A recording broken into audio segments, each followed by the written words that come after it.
عبداللہ ابن عباس رضی اللہ تعالی عنہما اعتکاف د پاره ناست د لسو ورځو اعتکاف اراده کړې وه. عبداللہ ابن عباس رضی اللہ تعالی عنہما ته یو سړی راغی، ورسره کېناست. عبداللہ ابن عباس رضی اللہ تعالی عنہما چې ورته وکاته، سړی ورته پریشان او خفه ښکاره شو. پوښتنه یې ترې وکړه، صاحبه ته خو راته پریشانه ښکاره کېږي، غمجن راته ښکاره کېږي. دا سړی ورته وایي ای د رسول الله علیه السلام د تره زویا، خبره دې بالکل ټیک ده، زه پریشان یم. عبداللہ ابن عباس فرمایي ولې پریشان یې؟ د پریشانۍ سبب او وجه دې څه ده؟ ولې؟ دا سړی ورته فرمایي پریشان ځکه یم په ما باندې د فلاني سړي قرضه ده او د ادا کولو طاقت مې نشته، دغه قرض یې پریشانه کړې ما. وی ښه نو وی ګوره که زه د هغه ته سفارش وکړم او هغه درته مهلت درکړي، ډیل درکړي، تلوار نه کوي چې تا نه قرضه واخلي، تا ته مقابله وشي. دا سړی ورته وایي چې دا خو به ډېره ښه وي که دې وکړو، دا خو به ډېر ښه کاري. عبدالله ابن عباس رواني پیزار طرف ته دی.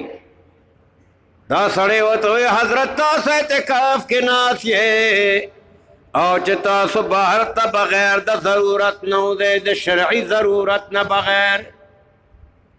شرعي ضرورت دا دی چې په جومات کې د دسماتي انتظام نشته، یقینا دی به د ضرورت پوره کولو لپاره د جومات نه بهر وځي. دا شرعي ضرورت دی. یا په یو جومات کې د جمعې مونځ نه کېږي او دی په داسې جومات کې دی چې 5 وخته مونځ پکې شته خو د جمعې مونځ پکې نشته او دی د جمعې د مانځه دپاره بل جومات ته ځي نو تلی شي. دا شرعي ضرورت دی. استاد خو زما د ضرورت دپاره دی او زما سفارش کوئ، نو ستاسو خو به اعتکاف مات شي، ستاسو به اعتکاف مات شي.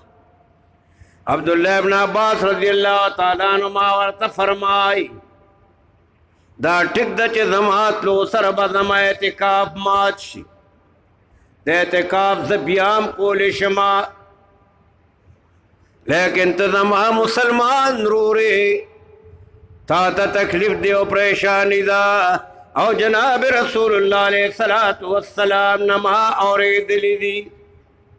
عبداللہ ابن عباس رضی اللہ تعالی عنہما د حضور روضه مبارکه ته اشاره وکړه، ورته وی د دې روضې د خاوند محمد رسول الله علیه السلام نه لږې ورځې کېږي چې ما دا خبره اورېدلې ده چې څوک د یو مسلمان بنده په ضرورت کې لاړ شي، وګرځي را وګرځي قدمونه واخلي، د دغه بنده د ضرورت د پوره کولو دپاره نو جناب رسول الله علیه الصلاۃ والسلام فرمایي داسې بنده ته الله پاک د 10 کالو د اعتکاف ثواب ورکوي،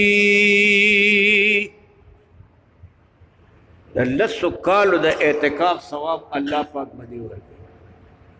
او بیا ورته فرمایل چې د 10 کالو د اعتکاف د ثواب نه خبره چې څومره دی؟